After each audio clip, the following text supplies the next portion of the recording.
Thank you very much to Dumisanglovo for that business update. Well, let's take you now beyond our borders. U.S. civil rights activist Reverend Jesse Jackson has died at the age of 84. He rose to prominence in the 1960s as a leader in King's Southern Christian Leadership Conference. Jackson fought for the rights of Black Americans and other minorities alongside his mentor, Martin Luther King Jr., and was twice received the Democratic presidential nomination. He ultimately fell short of becoming the first Black major party nominee. For the latest now, we are joined by our U.S. correspondent, Simon Marks, who talks to us from Washington this evening. Simon, good evening to you. This is a man who's been described as a servant leader, a voice of the voiceless. How is America remembering Reverend Jesse Jackson? Well, remembering him to a considerable degree here today, Golly, as you can imagine, this is a dominant story on America's news channels.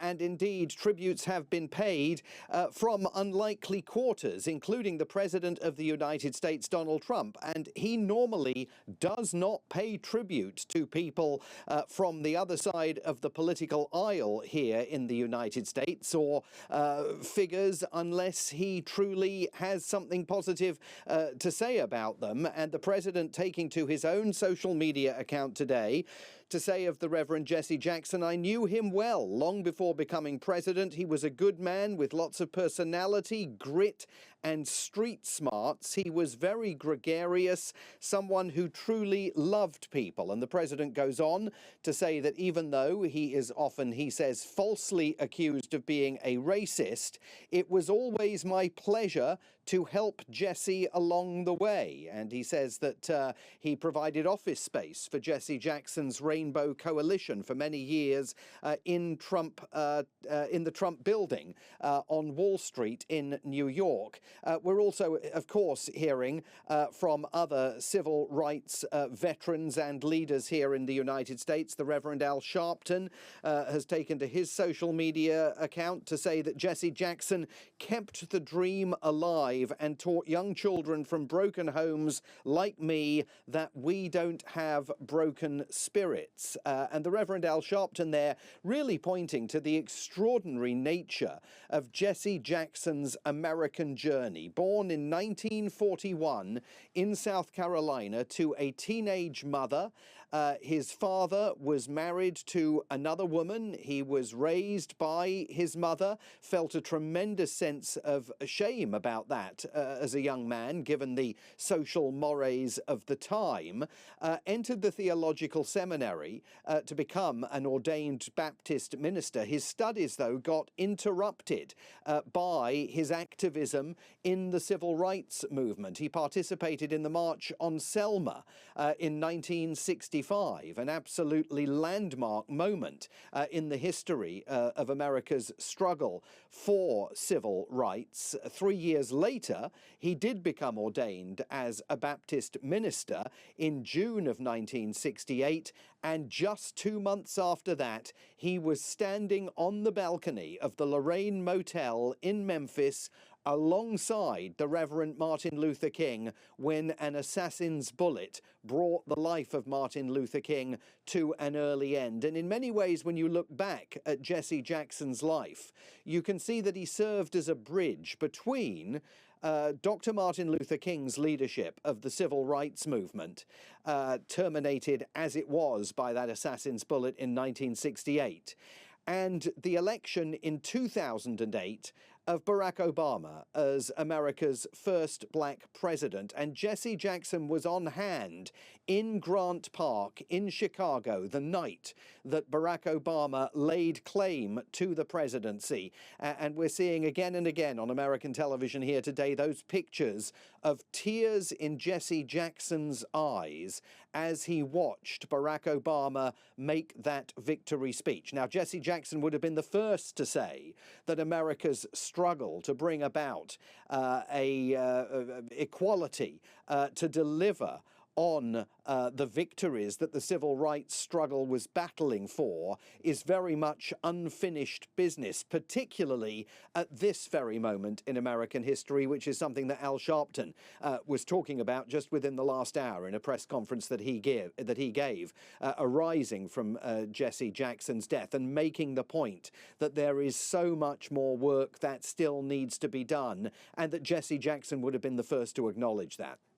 Well, Simon, I can tell you that there has been no shortage of speeches, or should we say tributes, to Reverend Jackson, not least from South Africa, because in this country in the year 2013, President Ramaphosa making the point today of reminding South Africans that Reverend Jesse Jackson was awarded South Africa's National Order of the Companions of OR Tambo, and this is in silver for dedicating his life to the challenges of society. And here is the quote I'd like to extrapolate from President Ramaphosa. He says, Rev Jackson's irrepressible campaigns against apartheid and his support for the liberation struggle was a towering contribution to the global anti-apartheid cause. How do you think he is going to be remembered the world over for his humanitarian causes?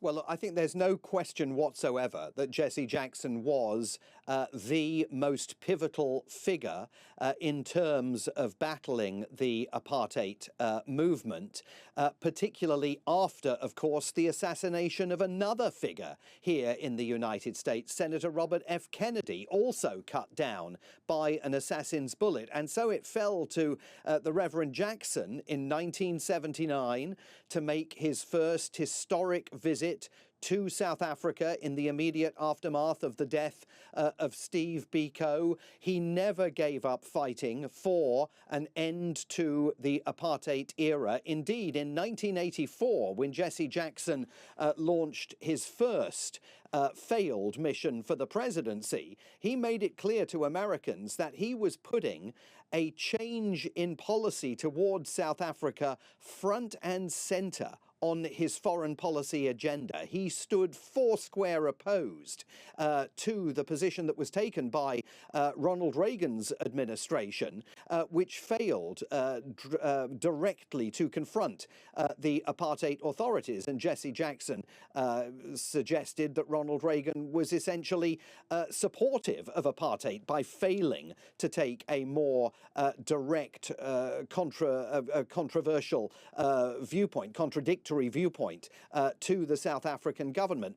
Back in 1979, remember, when Jesse Jackson made his first visit to South Africa, in the UK, Margaret Thatcher was just taking charge, and she was arguing that the possibility of black majority rule in South Africa was cloud cuckoo land. So Jesse Jackson sought to push back against those viewpoints of both the Reagan and Thatcher administrations. He was rejected by Democrats in 1984 as being too left-wing, too young, too much of a risk. I mean, very similar to the conversations that many left-wing progressives are finding themselves mired in now with the Democratic Party as a younger generation seeks to grab the steering wheel of the party for the 2028 presidential election in this country. He tried again in 1988, made that clarion speech at the 1988 Democratic Convention, Keep Hope Alive, speaking directly to young voters in the projects, in the public housing projects across the United States, making it clear that he was going to be the candidate for them to begin the process of turning their lives around. Again, rejected by the Democratic Party for that presidential nomination. He battled throughout his life for Palestinian rights. In 1984, his presidential bid was undone, partly as the result of an anti-Semitic comment that he made to a television interviewer in New York. That was one controversy that dogged his political career. But in terms of that focus on South Africa and the importance of the role that he played in saying to the body politic in this country, you need to do a lot more than you are doing to try and bring about change in South Africa. He was an irrepressible figure and clearly in the aftermath of Robert F. Kennedy's assassination became the central player in terms of forging support for the anti-apartheid movement, for divestment on university campuses all over the country, and for tougher sanctions against the apartheid-era government. Simon Marks, thank you very much indeed tonight, reflecting on the life and times of activist, civil rights activist, Reverend Jesse Jackson.